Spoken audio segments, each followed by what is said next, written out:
America's founding fathers looked to the most when they were putting together our government without a king.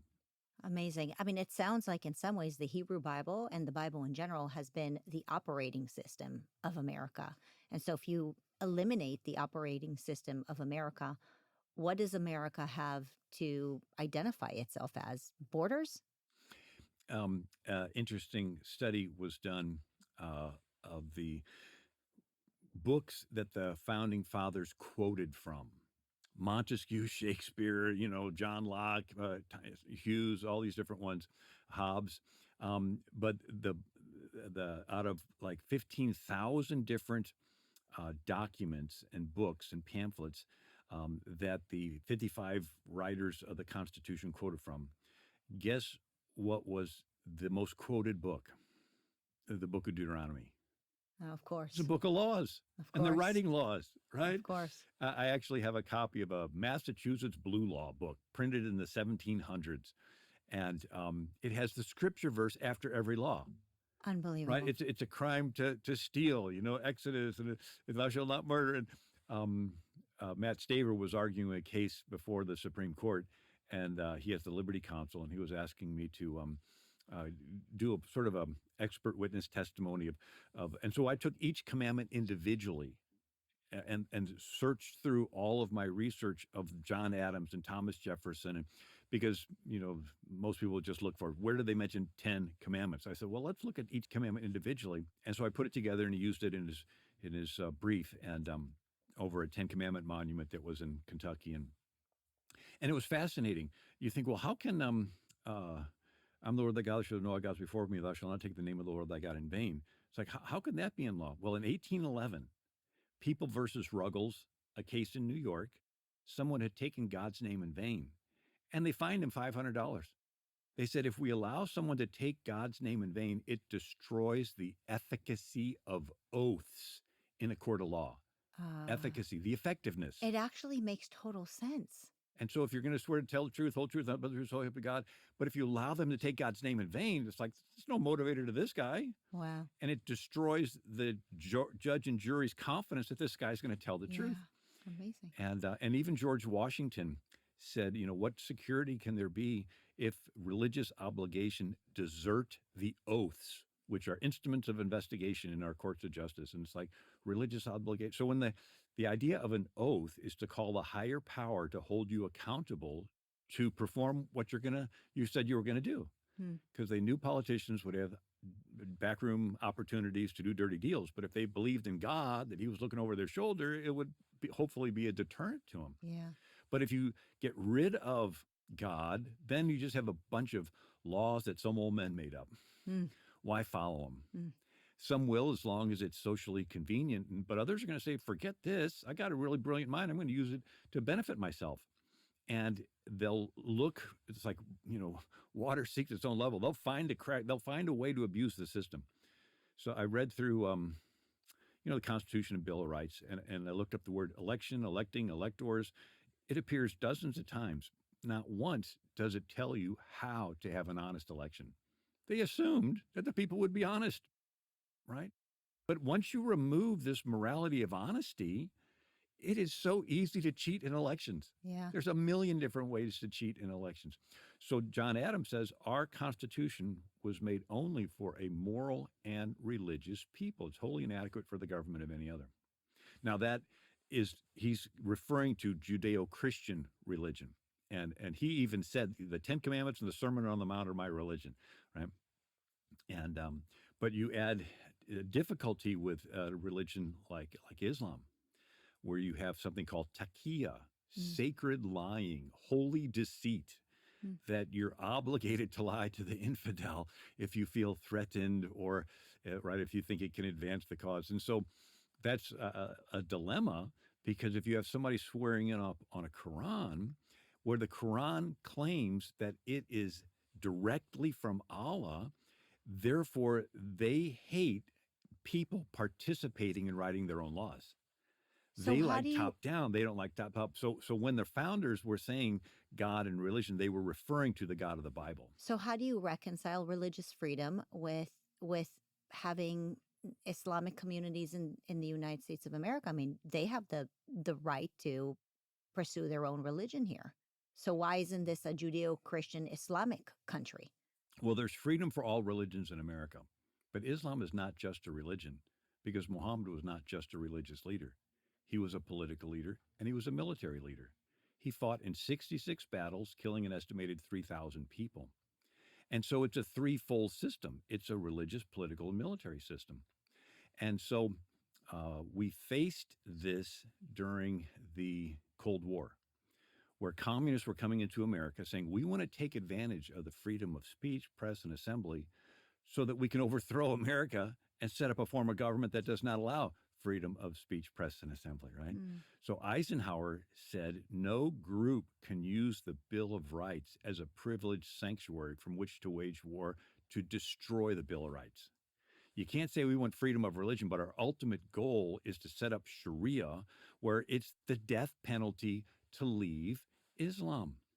I was at a conference just recently and spoke with Nisar Hussain, and he's a Pakistani in London, and he converted to Christianity, and his own friends and family tried to kill him because Sharia says you cannot convert. You can't leave. You can't leave the religion. And so he actually started a movement, legalize apostasy. Wow. It's like, but even Eleanor Roosevelt, her UN Charter of, Human Rights, says everybody should be able to have the freedom to join a religion and leave a religion. And America's founders fled from England. So the kings of England, they wanted a theocracy. It was my way or you're going to be persecuted, or I'll burn you at the stake. America's founders fled that and fled to America. And so that's why they cherished freedom of conscience. And they didn't get along, but then they all had to work together against the King of England. And then they said, Jesus said, do unto others as you would have them do unto you. Well, I want to be tolerated, so I want to tolerate others. Evangelism, that at the time of the founding, you had small groups of others come in.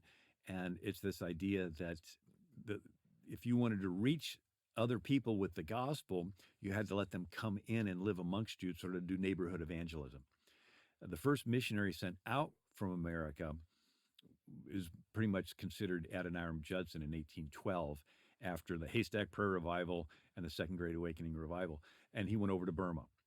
So, but the idea of getting in a boat, going across the world, never seeing your family again, you don't know how you're going to support yourself. The only non-Asian, that idea hadn't come until this early 1800s Second Great Awakening Revival. Then they sent missionaries to Hawaii, missionaries to Jamaica, all this and all. But their idea was not to do takia. Their idea also was not to force people Correct. to, love Jesus and love the Bible. Their idea was to make them fall in love with it without forcing them to do it.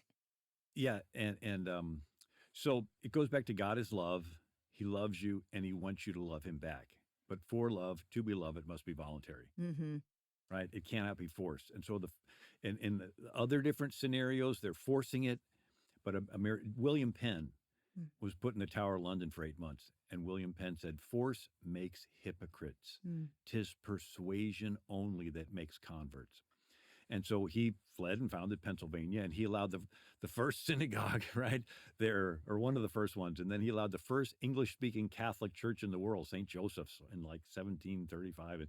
And so the idea in Pennsylvania was unique because in some of the other colonies, even though they fled from persecution in England, when they came here, they set up their own. They wanted religious uniformity in Massachusetts of the Puritan faith. And so that's when you had the Baptists fleeing and these other ones, Congregationalists Human fleeing. nature is to want to control, but that covenant is the inoculation, I guess, against it. And the element of e pluribus unum, right? Realizing that you have to be from any one in order to maintain this covenant of the United States, well, eventually the United States of America. You talk about in your book, who is the king in America? Because I think that what you're describing here is a model that is so brand new that the founders, who were, by the way, incredibly young envisioned for our country. I can only imagine if they watched us now what they would be thinking. But tell me a little bit about that book, and how did you come to want to write it, and what do you think are the important lessons out of it for us, especially today? Yeah, well, in America, the people are the king, and it's this idea of this overview of world history. And I sort of capsulized some of the themes Yeah. that I touched on the other books.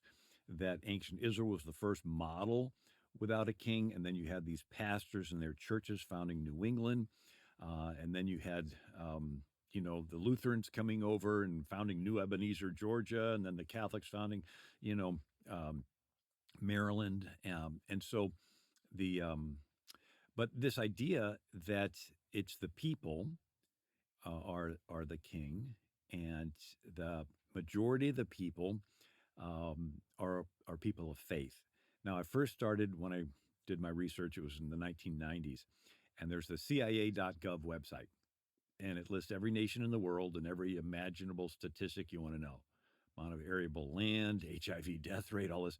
And you look up Japan, and it's like 80% Buddhist. And you look up, India, and it's like 80% Hindu. And you look up, Pakistan, it's 90% Muslim, and Saudi Arabia, 100% Muslim. And I looked up the United States, and believe it or not, 30 years ago it said 94% Christian. 30 years ago, the United States was 94% Christian. Yeah, and so in 30 years it's gone down 30%. So now it's at 64%. But the idea is that still a majority. And so, since they're Christian, they go to church, which makes the pastors counselors to the king. And some uh, some pastors tell the king to go to sleep, and Mm. others throw ice water on their congregation and says, you don't just have the right to vote in America; you're going to be held accountable for what happens. Mm. And so I used the little picture. Imagine visiting a king, maybe in the Old Testament, and you're going through the streets of Jerusalem, and maybe you're witnessing crimes, and you get into the king's chamber, and he's all worried, and he looks up at you, and he says, "I wish somebody would fix this." And you look at him, it's like, "Well, you're the king. The This is your people are the kingdom. king in I America. think you're the one that's accountable to God to fix this mess." That's like somebody in America watching TV, seeing all the terrible stuff going on, saying, "I wish somebody'd fix it." Hello, have a finger reach through the screen and tap you on the shoulder. You're the king. Yeah. Right? You're the one accountable to God to fix it. Well, I need somebody to tell me what to do. Since when does the king sit on his throne and say, "Can somebody tell me what I'm supposed to do? Hey, butler, come here. Cook, what am I supposed to do?" No, it's your job to be educated on the issue, seek God's will, and you tell your representative what needs to happen. You're the king. Mm. And so the message of don't get involved in politics is be a negligent king, right? There's a verse in the New Testament, Romans 13, that says, "Let everyone be subject to the governing authority." Well, who's the governing authority in a monarchy? It's the king. Who's the governing authority in a republic? It's the The people. citizens, the people, right?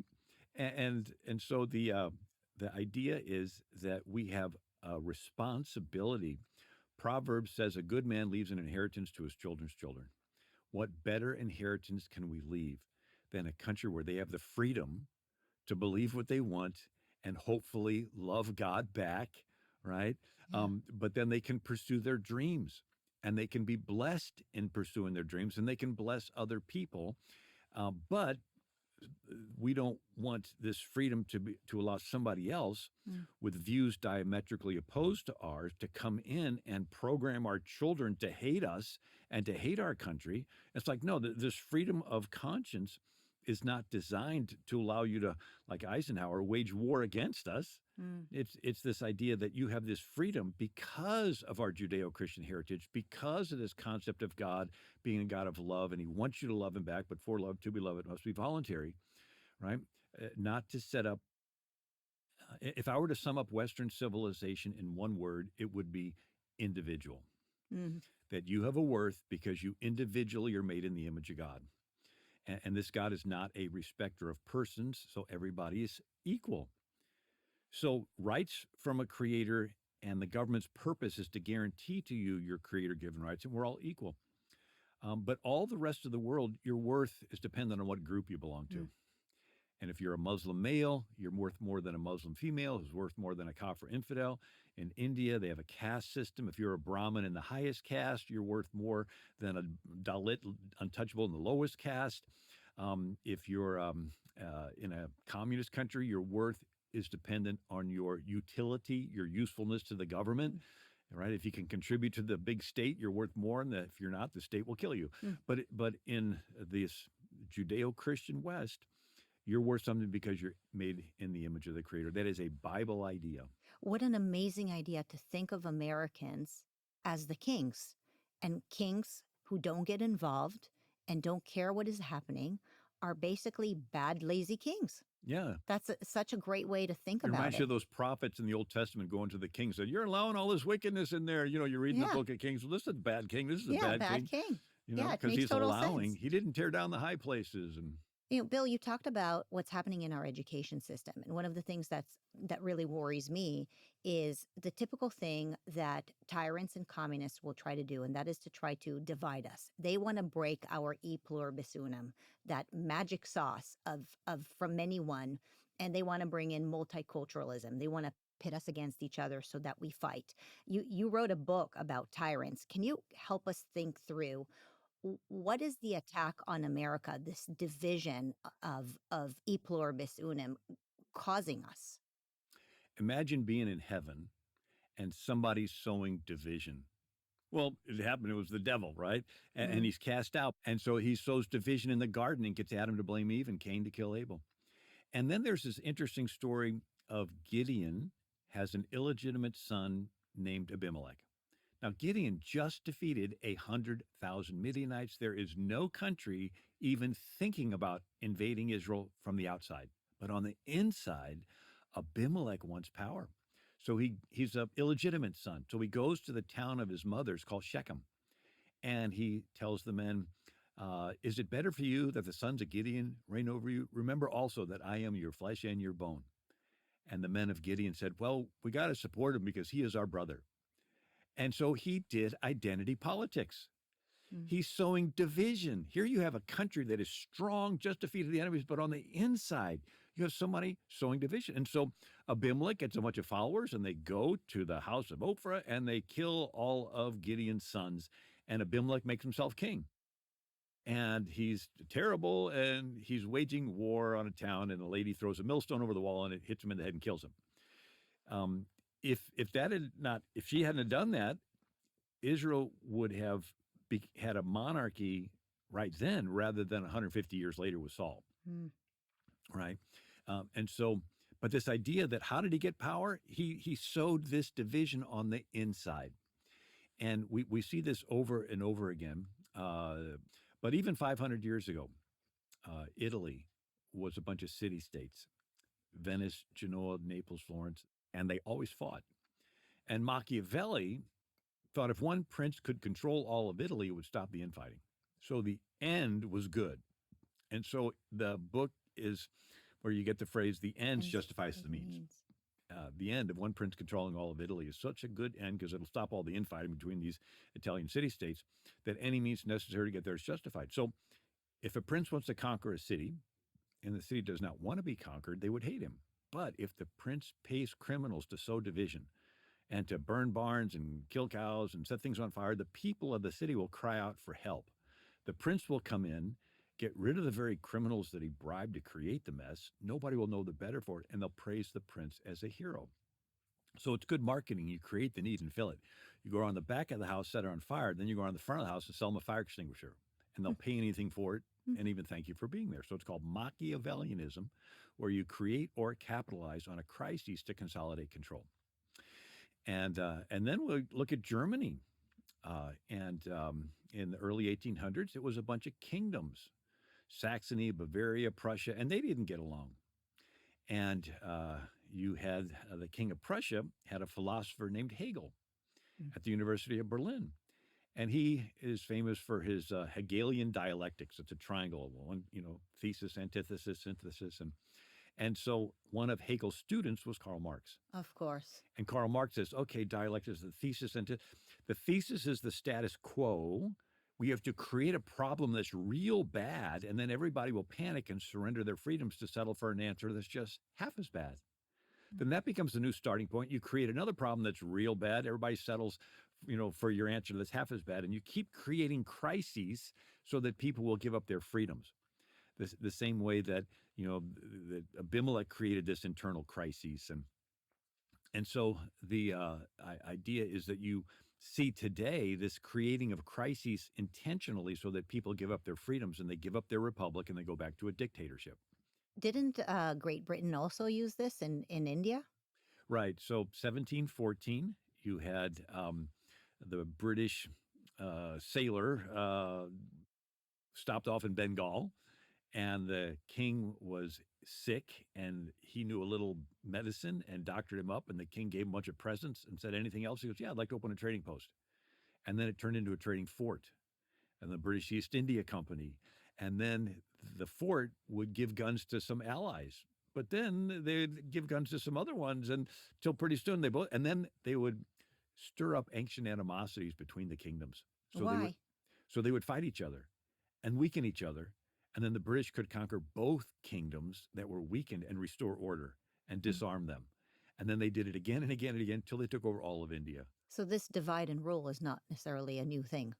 Right. And you look at all the colonizing powers, like when the Belgians colonized the Congo and Rwanda, the people saw themselves as one.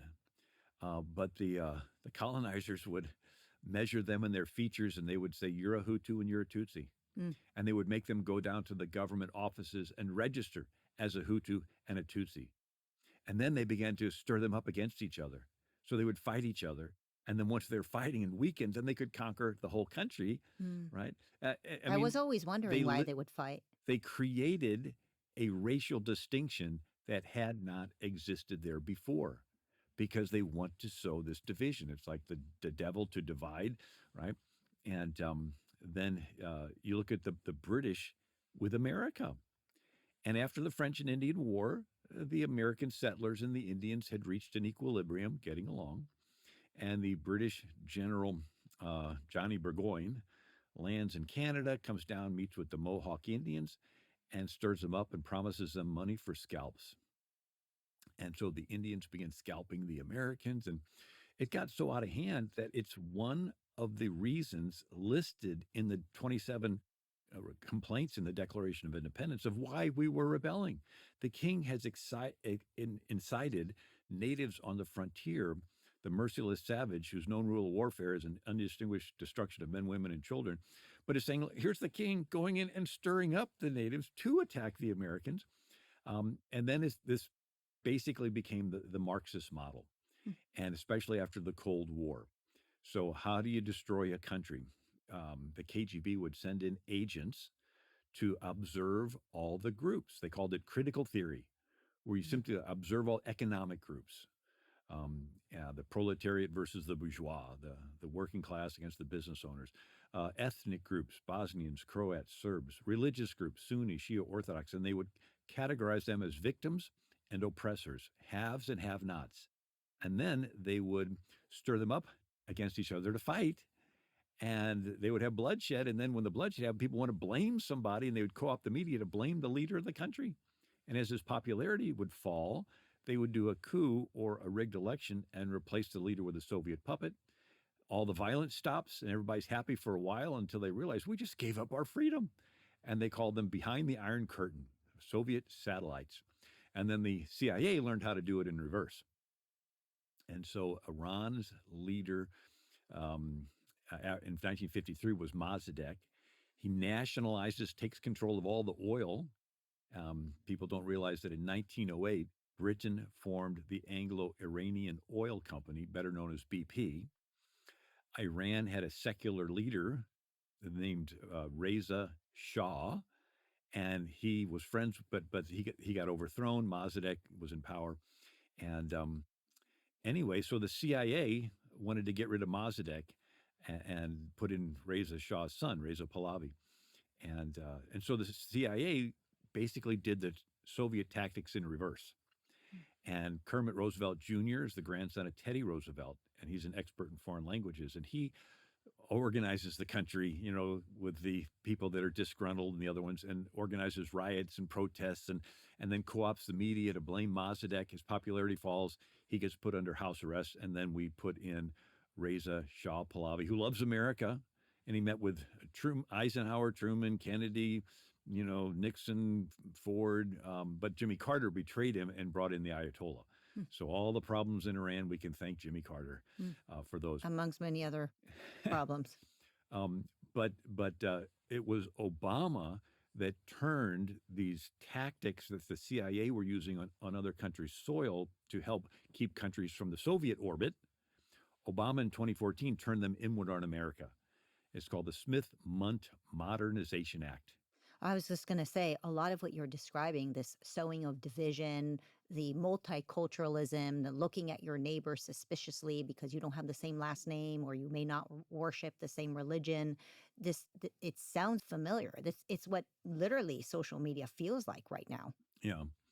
I in my book, Socialism, I actually dedicated it to Charlie Kirk, and we did interviews on it, and he loved the one part I bring up is, so how do you get a free people to give up their freedoms? Fear and free stuff. If you get them into fear, they'll panic and trade their freedom for security. But the second way is free stuff. And they'll incrementally give up their freedom to keep the free stuff coming. Yeah. And so it's like, how do you catch pigs in the wild? In Texas, they have a lot of wild pigs.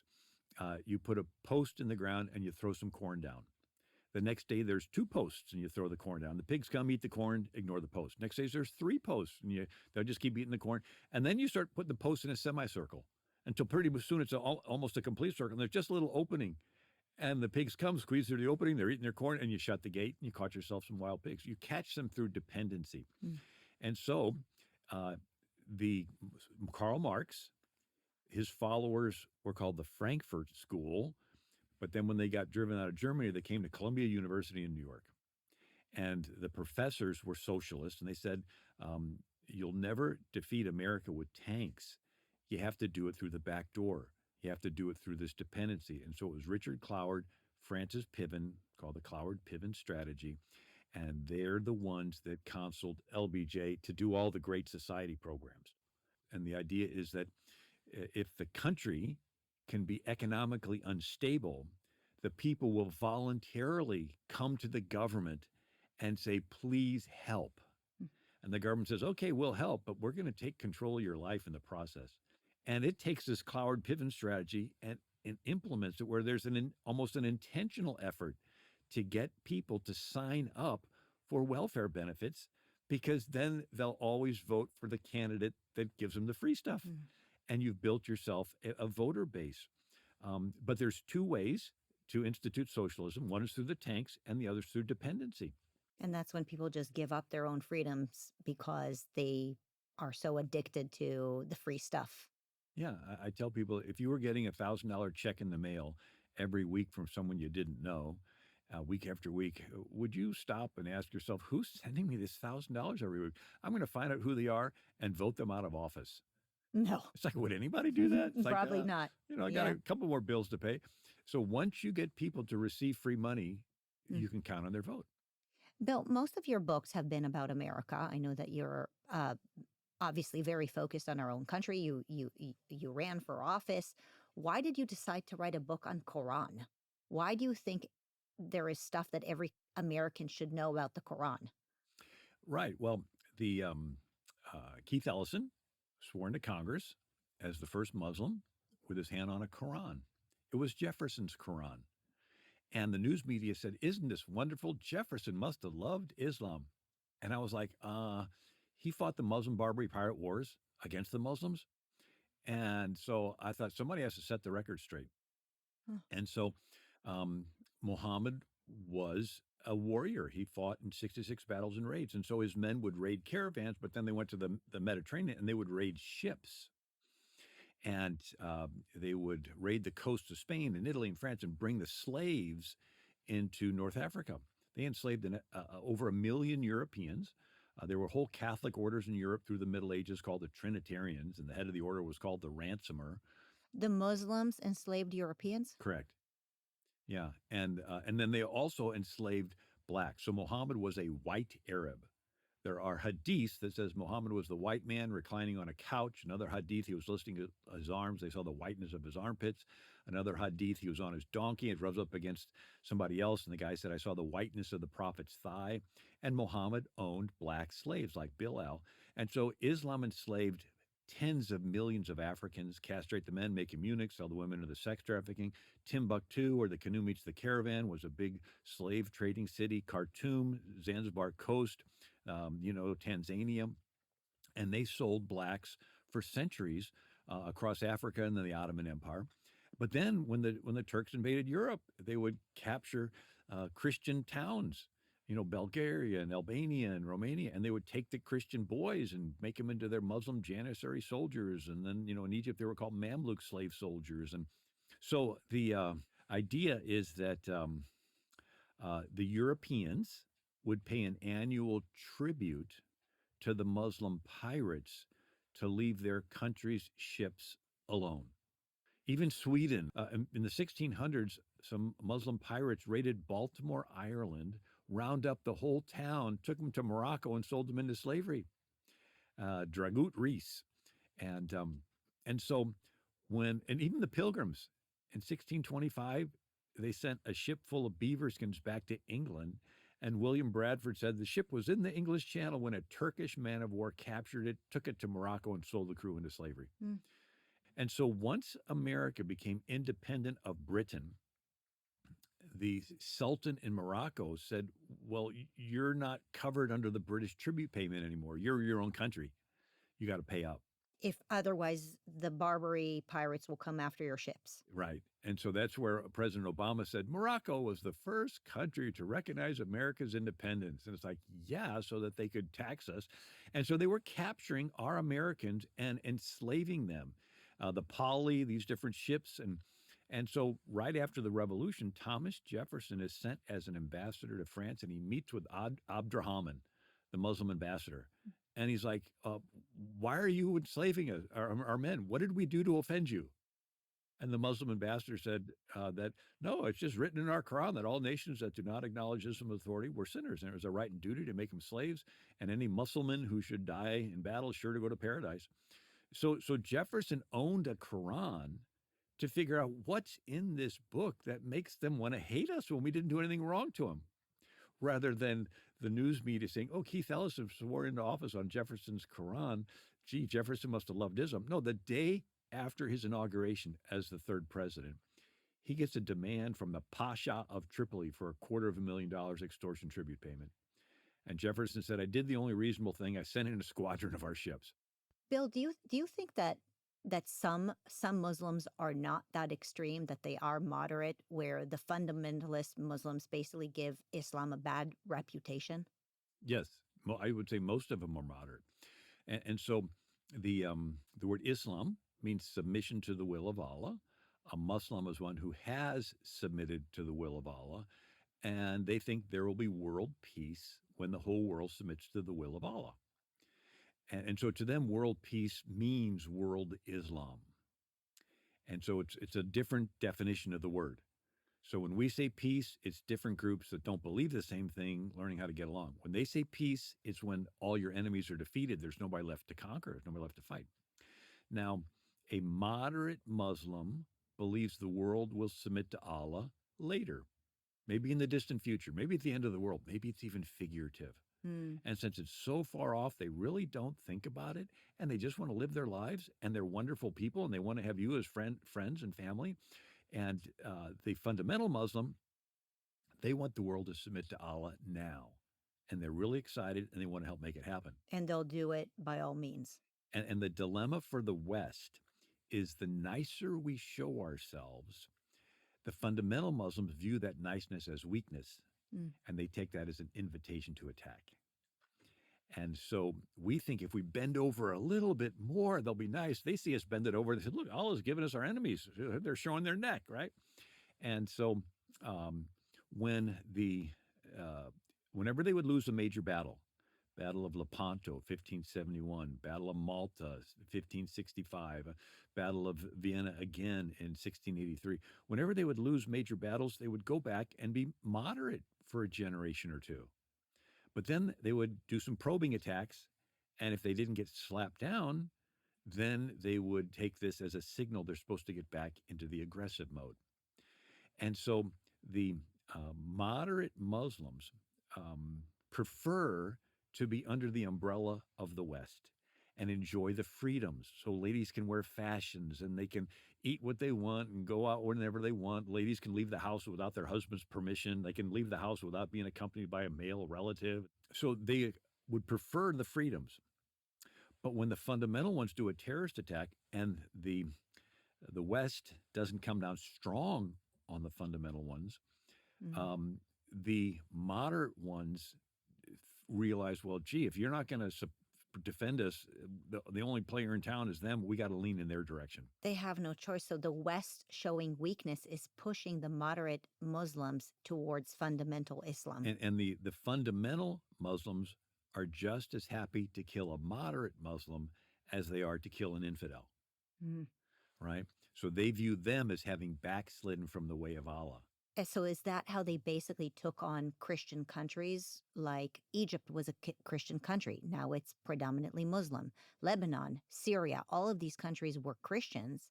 Now they're Muslim countries through the same tug of war between fundamentalists and moderate Muslims who basically had no support to push against it? Yeah, well, in more recent times, they're using our tolerance against us. But originally, they simply played politics. So a little background. Muhammad was born in 570 A.D. His father dies before he's born. His mother dies when he's 6. His grandfather and guardian dies when he's 8. He's orphaned, taken in by an uncle, Abu Talib, who's a merchant, who goes on camel rides to different cities and hears about the different religions. And so some of the cities were Persian, and they had Zoroastrianism that believed that paradise was filled full of virgins that would fulfill all the guy's desires. Muhammad hears this, and it gets incorporated into his belief system. The Zoroastrians also believed in jinns or genies, right, like 1001 Arabian Nights. And then there's a religion of Manichaeism. Mani was this person that thought there was little bits of truth in every religion, and you could sort of extract them. A follower of Manichaeism was St. Augustine, until he met the guy and realized he didn't know what he was talking about, spent the rest of his life debunking Manichaeism. But Muhammad heard about this. Hey, maybe there's little bits of truth in different ones. There's the Sabaeans in the Yemen area, and they were into chopping off, hands and legs, and they would go on pilgrimage, and they'd, spit on the devil and throw rocks at him. And that got incorporated into their traditions. And then in Arabia and Mecca, they had 360 different pagan gods in a square building called the Kaaba. And the most popular was Hubal, the moon god. And they had a rock they thought had fallen from the moon. It's a glass impact rock where a meteor hit the desert sand, melted it into this brown glass. And these pagans would kiss this rock, walk around this rock, bow to this rock for centuries pre-Muhammad. Muhammad kissed that rock. It got incorporated into his belief system. And then he went to some Jewish communities, and he originally had his followers bowing toward Jerusalem for the first 17 months of Islam. And then there's the Christian faith. And even Encyclopedia Britannica says the gospel was made known to Muhammad through apocryphal and heretical sources. So he thought the Trinity was the Father, Mary, and Jesus. Nobody ever explained to him the Holy Spirit. And so Muhammad goes into a cave, and there's a movement sweeping through Egypt at this time called monasticism, where if you really become a Christian, you should give away your money and live in a cave as a hermit. All right, just withdraw. It sounds so strange. It's sort of like our version of separation of churches. I'm just going to withdraw from politics. I'm just going to enjoy my own relationship with God. And so they call them desert fathers. But Muhammad goes into a cave and he prays, and a spirit appears to him and squeezes him and commands him to read. And he said, I cannot read, because he was illiterate. Spirit squeezed him a second time, said, read. He said, I cannot read. It happened a third time. And then finally he began to recite. And that's how the Quran came to him. He'd get these verses, he'd recite them till he had them memorized, and he'd teach them to his followers. And people say, how can somebody that's illiterate memorize all these verses? Well, in Arabic, they had a little rhyme to them, a little beat, very similar to rap music, right? Thomas Carlyle wrote in 1840, Arabs see more method in it, and much of it is rhythmic, a kind of wild chanting. So Muhammad goes back to his wife, Khadijah. She's 40 years old. He's 25. He had worked for her, and then she marries him. And and he tells her that he thinks he's demon possessed. And she decides to test the spirit, according to Ibn Ishaq, The Life of Muhammad. And so she has him sit on her left thigh and says, "Can you see the spirit?" He goes, "Yes, over there." It has him sit on her right thigh. "Can you see the spirit?" "Yes, over there." Then she began to disclose her form and take off some of her veils and says, "Can you see the spirit?" And he said, "No." And she said, "Well, it must have been from God because it was embarrassed to look upon me without all my veils on." So that was the test. Is this something that like people who study Islam verify and Yeah, believe? it's in their traditions. Yeah, Ibn Ishaq, and so she takes Muhammad to her cousin, who's an Ebionite Christian priest, this heretical sect that says Jesus was less than God, and he said maybe this was the spirit that appeared to Moses, and then he dies, and so now Muhammad's left with this spirit. Anyway, in 610 A.D., Muhammad goes into Mecca and feels like there's something in his faith for everyone and nobody is excited about it. He gets confrontational. They chase him out of town first in 619 AD. His wife dies that year. It's his year of sorrows. And so then he tries going to a city of Al Taif. They don't want him. They pelt him with rocks and stones. And so in 622 AD, he goes to a majority Jewish city called Medina. And so they're nice and tolerant, and they let Muhammad in as the first ever Muslim immigrant. And he presents his faith, and they say, "You're not a prophet in the line of our Jewish prophets," but they let him stay. So he goes into the minority neighborhoods and he organizes a following, sort of like a community organizer. When the following gets big enough, he goes back to the Jews and he gets involved in politics. He pressures the Jews to accommodate him and his new followers politically. They make a treaty. So now Muhammad is a political leader in addition to being a religious leader. Then his followers back in Mecca get confrontational. They get chased out of town for disturbing the peace. Now there's lots of Muslim immigrants. The Jews let them in, and Muhammad allows them to rob the caravans headed to Mecca in retaliation for the Meccans chasing them out. So the victimhood thing. We're the victims. They were intolerant of us, so we're justified in attacking their caravans. So this is different than Jesus, who said, if they take your coat, give them your shirt. And so Muhammad gets verses from his Allah that he gets a fifth of the booty from robbing caravans.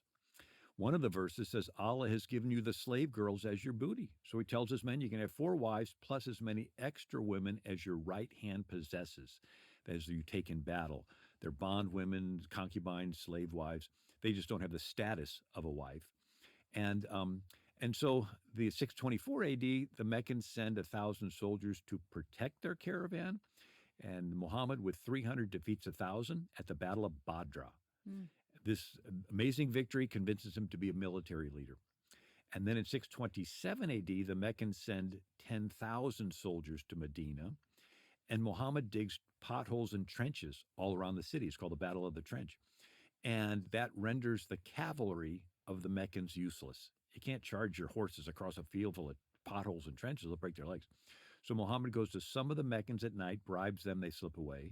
Some of the other Meccans at night threatens them, they slip away. Sort of the Chicago politics, the bribe or the bullet. Gets freezing cold for a week.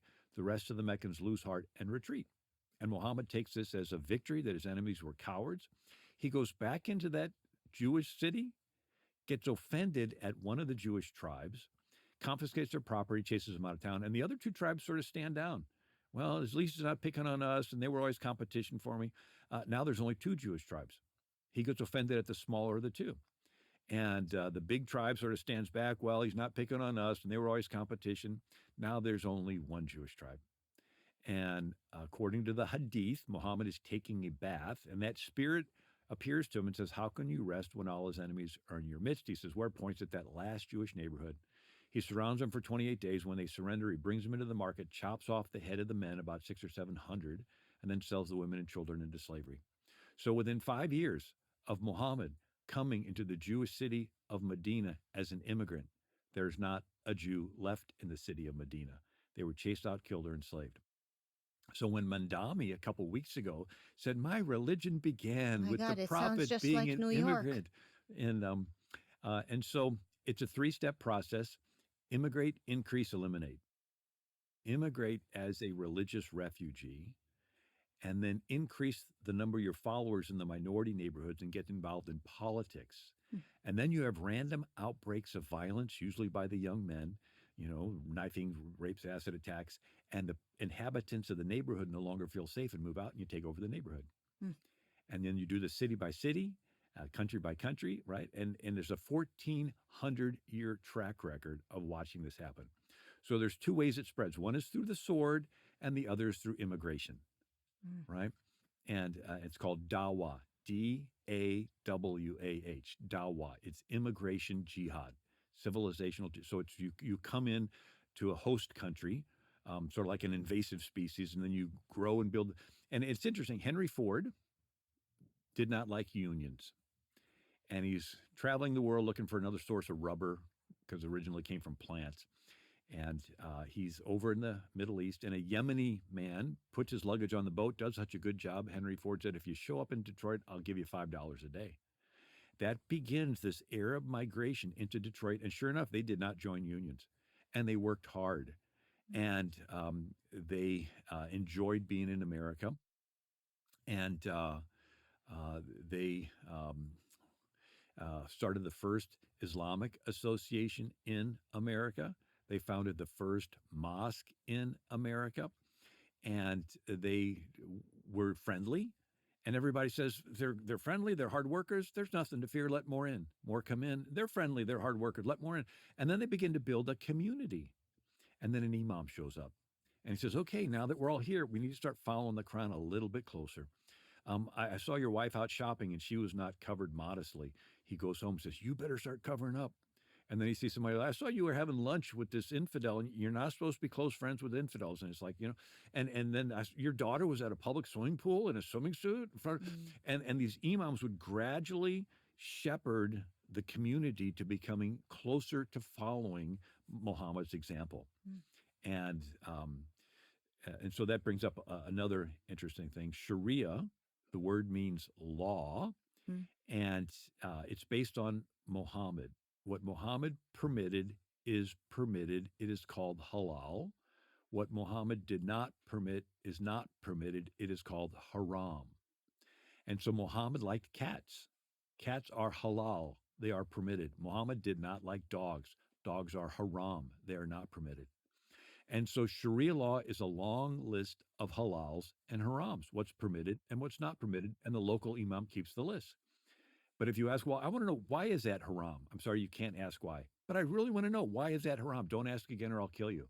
You don't even know why. It is just a religion of do's and don'ts. And the imam tells you what the do's and the don'ts are. And so Christians want to imitate Jesus, and Muslims want to imitate Muhammad, except in the Christian theology, you don't go to heaven by being like Jesus. You believe Jesus was the Lamb of God that took the punishment for our sins, so we don't take the punishment for our sins, right? He was the substitute. And it's the theological symbolism was in the Old Testament. You have the law and the Lamb, right? You have the Pentateuch, and there's all these laws, but all these sacrifices.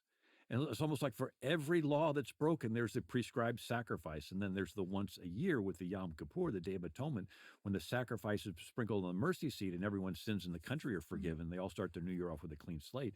And it's this idea that we're approaching God not because we're good enough. We're not good enough. Everybody breaks the law. We approach God because we're trusting in his mercy, right? And that this substitute. And I tell people that Jews have faith in the Lamb to come, Christians have faith in the Lamb that came, but the salvation is through the Lamb. You're trusting not in your being good enough, you're trusting in God's mercy, right? But there's none of that theology in Islam. It's just a religion of do's and don'ts, a religion of works. And the closer you can follow Muhammad's example, the better chance you have of going to paradise. But even Muhammad himself said, though I'm the prophet of Allah, I don't know what Allah will do with me. So he didn't even know. And so people say, I've read the Quran, I know Islam. Well, you don't. The Quran are private revelations to Muhammad, and there's the verses he gets in Mecca that are more peaceful, be respectful of the Jews and the Christians, the people of the book. But the verses he gets in Medina are more political and militant. And the later verses supersede or erase the earlier verses. Wow. But then there's the Hadith. There's 60,000 stories remembered about Muhammad from his wives and warriors. Then there's the Sirat, the biography of Muhammad, that puts his life in chronological order, written 100 years after his death. And then there's 1,400 years of rulings broken into 4 different schools of thought interpreting the Quran and the Hadith. It's Mm. very complicated. Mm. You have the Shiite and the Sunni versions, And they fight too. yeah, and that's an interesting story. I know I'm going in lots of different directions. The Sunni and Shiite is important to understand this for what's going on in Iran. Mm. Muhammad had a daughter, Fatima, married to Ali, and his followers are Shiite Ali or Shia or Shiite. Mm. 15% of Muslims are Shiite. They're mostly in Iran. Iranians. Muhammad had lots of wives, and so he had lots of father-in-laws. But the father-in-law of Aisha, the 6-year-old that he married, consummated at 9, Aisha, her dad was Abu Bakr. And he fought with Muhammad in his battles, his 66 battles and raids. And he said, I know the way. So the word for the way is Sunni. Mm. So we have the Shia and the Sunni. Now, in the Battle of Karbala, if I'm not mistaken, is when Hussein, the son of Ali, was killed by the Sunnis. Mm. And so that started a blood feud that went on till now. Till now. Yeah. And the 12th descendant, the bloodline of Muhammad, they're called Sharifs, but the 12th one, he was 5 years old and disappears from history in the year 874. And the Shiite believe he's been hiding in a cave for 1,200 years. And that if the Ayatollah can create a world war on purpose, this 12th Imam, this Mahdi, will come out of the cave, and then their version of Christ, which is sort of the Christian version of the Antichrist, he will return, and together they'll kill the little Satan Israel, they'll kill the big Satan America, they'll kill all the Christians and all the Jews and all the apes and all the pigs, and they'll set up a one world government that's Islamic called the Caliphate. And so where the communists have nuclear weapons, but they're not in a hurry to use them, the Ayatollah, with this 12er version of Shia Islam, actually wants to create a global war to usher in this global government of Islam. And so that's why, both Trump and Hegseth said, we can't let this guy have the nuclear weapons because he will use them. He just got done killing 50,000 of his own people that were demonstrating. I have to ask you, given how big all of this is, and I know that you're a God person, as am I. Do you believe in divine intervention? Do you think that when these things are just so big, the Lord is going to protect us? Do you believe that God has intervened in making America what it is? It just seems like such a miracle as we describe the founding of our country and the chances of a covenant and the roots of this country and the miracles that our country has experienced. Do you think there is the possibility of divine intervention? I definitely do. If there was not divine intervention, God would not be just. How could he judge people if he's already determined what's going to happen? So my view is that we're going to get to the end. In Christian theology, it's the book of Revelation. We're going to get there, but it's like a GPS on your phone. If we repent, it can take the long way around. And if we don't repent, it's going to happen right away, right? And then I wrote a book called Believe, where I sort of get a little bit academic, but I talk about how God created light. And light is a photon, which is a perpendicular wave in the electromagnetic field. It travels at 186,000 miles per second. And visible light is one small part of the entire electromagnetic spectrum with gamma rays and ultraviolet rays. And so when God stretched out the heavens, he also stretched out the electromagnetic field so light could travel across the heavens anyway. But Einstein's theory of relativity is the closer you can travel approaching the speed of light, for you time would slow down. And if you could travel the speed of light, time would stand still. Well, God created light, so he's faster than light. So for God, time stands still. We'll never comprehend that. But the closest we can get is the verse, a day with the Lord is as 1,000 years. In other words, we're living in slow motion compared to God. God exists in the ever-present now. I am that I am. And when you're in his presence in prayer, you can't think about the past or the future. You're just in the presence of the Lord. And so for God to create our reality, he had to take now and stretch it out and slow it down. If you think of it, we have computers now called quantum computers that can do 1 billion times 1 billion computations a second, right? You can Google something. Is God that fast? Yeah, God can do infinity times infinity computations a second. He's so fast, he's faster than fast. He's outside of time. And you can Google a question on your phone. It'll go out to the entire internet, gather all the information, and sort it out and put it on your phone in a nanosecond. If man can make something that fast, is God that fast? Yeah, God's faster than fast. He's outside of time. And so we make our little free will decisions, but we're moving so slow, he can readjust every variable and every electron in the entire universe before he lets time move forward to the next nanoframe. Right, so time is moving, but the idea is why? It's because of free will. It's because he wants to allow us the freedom to make decisions, and and then I take it another step is that it goes back to God as love. He loves us and wants us to love him back, but for love to be loved, it must be voluntary. Yeah, he can't force us. And if he would force us, he himself would know he's forcing us, and he would know our response is not a love response because he knew he forced us. But he wants our love, but he'll never force us. I mean, what do you give somebody who has everything? I mean, God existed for eternity. I was reading about the Hubble telescope, and in 2003, they focused it on the spot in the sky where there's nothing. It's a tiny spot, size of a grain of sand, held between your fingers at arm's length against the night sky. Tiny spot, nothing there. After 11 days, they developed the images. In that tiny spot was 10,000 galaxies with hundreds of billions of stars in each galaxy.